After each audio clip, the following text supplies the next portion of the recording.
တော့ဉာဏ်လေးတယ်ဆိုတာဟာဘဝမှာလူတယောက်မှာဉာဏ်ထက်တယ်တို့ဉာဏ်လေးတယ်တို့ဆိုတာဟာကြိုးစားမှုမကြိုးစားမှုနဲ့သွားဆိုင်တယ်လို့ထင်တယ်နော်ဉာဏ်ထက်ခြင်းဘာလို့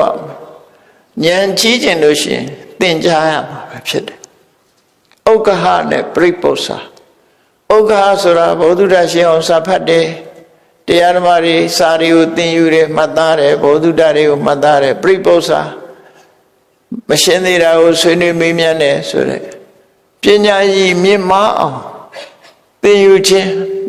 ဆိုတာနားထောင်ခြင်းဖတ်ကြားခြင်းတွေဟာသင်ယူခြင်းတွေပဲစာဖတ်ပြီးတော့သင်တယ်သို့မဟုတ်တရားနာတယ်တရားစာအုပ်တွေဖတ်တယ်ဒါသင်ယူခြင်းမှတ်ယူခြင်းပဲအဲ့ဒီထဲကနေကိုသိကျင်တာမရှင်းသေးတာတွေကိုမေးမြန်းဆွေးနွေးခြင်းပရိပု္ပ္ပာသင်ယူခြင်းမေးမြန်းခြင်း